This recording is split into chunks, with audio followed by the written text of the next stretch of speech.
Hello students, welcome to my Bengali Study channel. Bengali study চ্যানেলের পক্ষ থেকে তোমাদের সকলকে স্বাগত।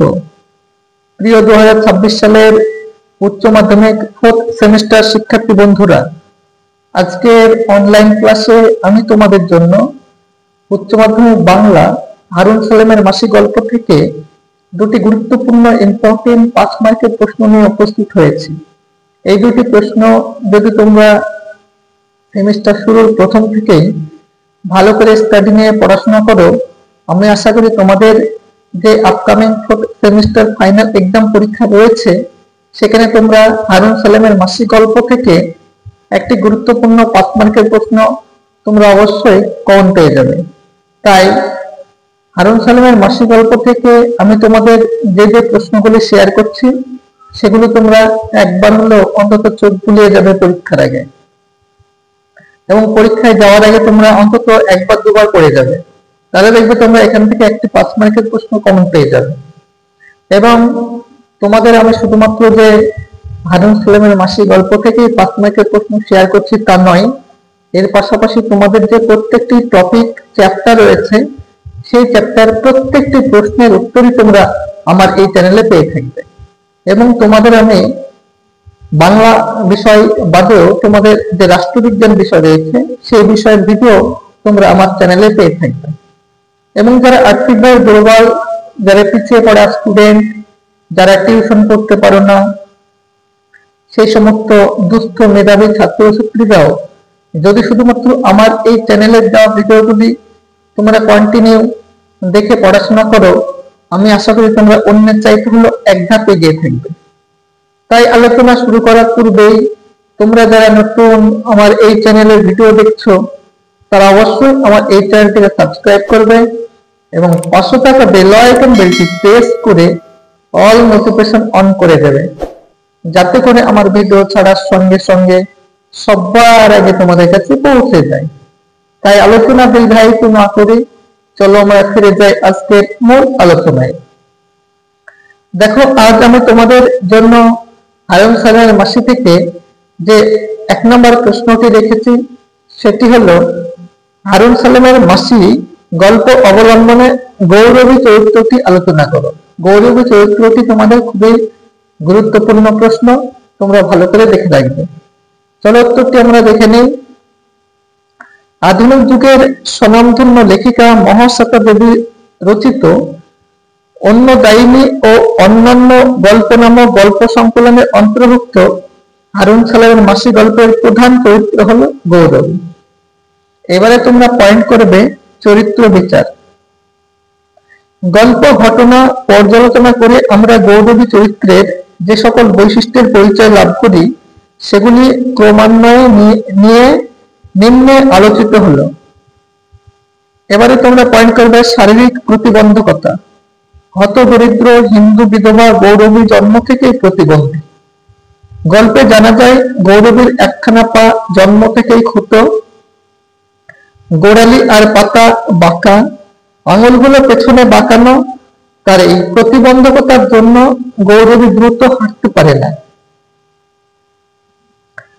এবারে পয়েন্ট করবে তোমরা কার্যকুশলা।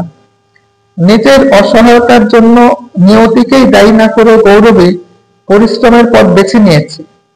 সে হারার মায়ের সহযোগিতায় বিলের ধার ও খালপাড় থেকে থানকুনি, কচু শাক, জগডুমুরের ডাল, দুর্বা ঘাস, বেলপাতা সংগ্রহ করে যা পাই সব করা যেই বেচে দেয় যশোদার কাছে। এবারে তোমরা পয়েন্ট করবে বুদ্ধিমতী। ভিন্ন ধর্মের আত্মাকে আশ্রয়দানে বিভিন্ন প্রতিবন্ধকতার সম্মুখীন হলে গৌরবী অতীতের কথা ভুলে ছেলে নিবারণের কাছে সাহায্য প্রার্থনা করবে বলে মনস্থির করে। দুটো ভাবদের নিবারণ বলে কেঁদে পড়লে কি নিবারণ মাকে ফেলে দেবে? তবে তার এই বুদ্ধি শেষ পর্যন্ত বিফল হয়। এবারে তোমরা পয়েন্ট করবে চিরন্তন মাতৃত্ববোধ। সমাজের রক্ত চক্ষুকে উপেক্ষা করে গৌরবীর মাতৃসত্তা জয়ী হয়ে ওঠে। তার অবাঞ্ছিত জীবনে হারার মায়ের মাসির পা ধরে পড়ে থাকিস নিবান তার মাতৃত্ববোধকে জাগ্রত করে। তাই সে নিবারণের নিশ্চিত নিরাপত্তার প্রলোভন এড়িয়ে হারাকে আঁকড়ে ধরে শহরের অনিষ্টতার উদ্দেশ্যে যাত্রা করে। এবারে তোমরা পয়েন্ট করবে ভাগ্য বিড়ম্বিতা। গৌরবীর দুই সন্তান ছেলে নিবারণ ও মেয়ে পুটি। মেয়ের বিয়ের সময় বাসের কন্ট্রাক্টরকে জামাই করতে গিয়ে গৌরবী ও তার স্বামীর প্রচুর খরচ হয়েছিল। ঘর বানানোর অর্থ খরচ করায় নিবারণ প্রতিবাদ করায় গৌরবী তাকে বলেছিল, তোর এত রিক কেন, সময়ে পুটি আমায় ভাত দেবে। কিন্তু নিয়তির নিষ্ঠুর পরিহাসে গৌরবীর জামাইয়ের কাজ চলে যায়। মেয়ের সংসারে জায়গা হয় না গৌরবীর, আর প্রতিহিংসা পরায়ণ ছেলে নিবারণ ও মাকে আশ্রয় দিতে অসম্মত হয়। এইরূপে গৌরবী তার বিবিধ চরিত্র বৈশিষ্ট্য দ্বারা সকল পাঠকের হৃদয় জয় করে নেয়। পরের 2 নম্বর প্রশ্নটি আলোচনা করার পূর্বেই তোমরা যারা নতুন আমার এই চ্যানেলে ভিডিও দেখছো তারা অবশ্যই আমার এই চ্যানেলটিকে সাবস্ক্রাইব করবে, লাইক করবে, কমেন্ট করবে এবং শেয়ার করবে। কারণ আমার এই চ্যানেলটি যেহেতু নতুন, সেহেতু আমার এই চ্যানেলটি যাতে ভবিষ্যতে প্রসারিত হয়, অগ্রসর হয় এবং চ্যানেলটির গ্রোথ হয় এবং চ্যানেলটি যাতে কন্টিনিউ তোমাদের সাপোর্ট এবং সহযোগিতা করতে পারে, সেই জন্য তোমাদের সাপোর্ট এবং সহযোগিতা আমি একান্তভাবে কামনা করি। তাই আলোচনা দীর্ঘায়িত না করে চলো আমরা ফিরে যাই আজকের মূল আলোচনায়। দেখো, হারুন সালামের মাসিক গল্প থেকে 2 নম্বর যে প্রশ্নটি তোমাদের জন্য রেখেছি সেটি হলো, মনে করেছে কাঙালের আস্পর্ধী কারা এই কথা মনে করেছে এবং কার আস্পর্ধার কথা বলা হয়েছে? কোন কাজকে কেন কাঙালের আস্পর্ধা মনে করা হয়েছে তা গল্প অবলম্বনে আলোচনা করো। এটা তোমাদের জন্য 2 + 3 = 5 নম্বরের প্রশ্ন। চলো উত্তরটি দেখে নিই।